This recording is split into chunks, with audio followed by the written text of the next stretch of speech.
आदाब नाजरीन, मिली डाइजेस्ट में आपका इस्तकबाल है। मैं आपका मेज़बान मुबारक उमरी। कतर में अमरीकी एयरबेस पर ईरानी हमले के बाद दुनिया एक और बड़ी जंग के दहाने पर खड़ी थी, लेकिन अचानक अमरीकी सदर डोनाल्ड ट्रंप का हैरान कुन दावा सामने आ गया।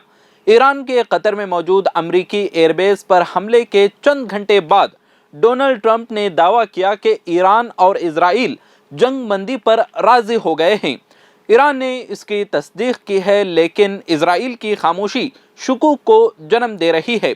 जबकि ईरान के वजीर खारिजा इराक़ची ने कहा कि अभी तक कोई समझौता नहीं हुआ है। ट्रंप ने अपने social media platform truth social पर लिखा कि सबको मुबारकबाद, दोनों ममालिक अपना आखिरी मिशन मुकम्मल कर लेने के बाद जंग बंदी पर अमल करेंगे। ट्रंप ने लिखा कि ईरान बाज़ाबिता तौर पर पहले जंगबंदी का आगाज़ करेगा और 12वें घंटे पर इजराइल भी जंगबंदी शुरू करेगा और 24वें घंटे पर दुनिया इस 12 रोज़ा जंग के खात्मे को सलाम करेगी। ये फ़र्ज़ करते हुए कि सब कुछ ठीक से चलेगा, जो कि चलेगा ही, मैं इस जंग को ख़त्म करने के लिए सब्र, हिम्मत और दानिशमंदी का मुज़ाहरा करने पर इजराइल और ईरान दोनों ममालिक को मुबारकबाद देना चाहूँगा। इस जंग को दी 12 डे वॉर कहा जाना चाहिए। ट्रंप ने एक और पोस्ट में दावा किया कि इजराइल और ईरान तकरीबन एक ही वक्त में उनके पास आए और अमन का मुतालबा किया। मैं जानता था कि वक्त आ गया है, दुनिया और मिडल ईस्ट ही हकीकी फातेह हैं। दोनों ममालिक को अपने मुस्तकबिल में बेपनाह मोहब्बत, अमन और खुशहाली मिलेगी।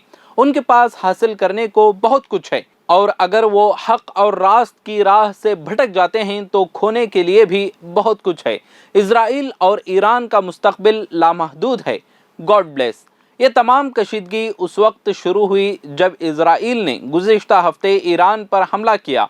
जवाबन ईरान की तरफ से इजराइल को मुंह तोड़ जवाब दिए गए। इसके बाद अमेरिका को एंट्री लेनी पड़ी और ईरान के 3 एटमी मराकज़ को निशाना बनाया गया।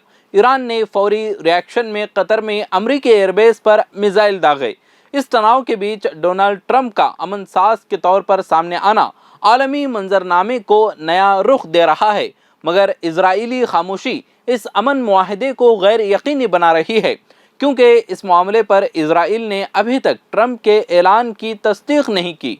इजरायली मीडिया का कहना है कि ईरान की जानिब से मिसाइल हमले लगातार जारी हैं और उनमें 3 अफराद हलाक हो चुके हैं, लेकिन रिपोर्ट में यह भी कहा गया है कि ये वाज़ेह नहीं है कि आया ये हमले जंग बंदी की खिलाफ वर्जी के तौर पर हुए हैं या नहीं। दूसरी जानिब ईरान ने आज सुबह सरकारी टेलीविज़न पर जंग बंदी का बाज़ाबिता ऐलान कर दिया। आपको ये भी बताता चलूँ कि कतर में अमरीकी एयरबेस पर ईरान का हमला अमरीका की जानिब से ईरान के 3 न्यूक्लियर साइट्स पर मिसाइल हमले के जवाब में थे। दुनिया इंतज़ार कर रही है, लेकिन सवाल यह है कि क्या इजराइल इस अमन अमल का हिस्सा बनेगा या मिडल ईस्ट एक और बड़ी जंग की तरफ बढ़ रहा है। अगर इजराइल जंग बंदी की तस्दीक करता है तो तनाज़ा टेम्पररी ठंडा हो सकता है, लेकिन किसी भी खिलाफ वर्जी की सूरत में सूरत हाल दोबारा गर्म हो सकती है। इस पूरे मामले पर आपकी क्या राय है, कमेंट्स में ज़रूर शेयर करें और इस वीडियो को लाइक करें और चैनल को सब्सक्राइब करना ना भूलें।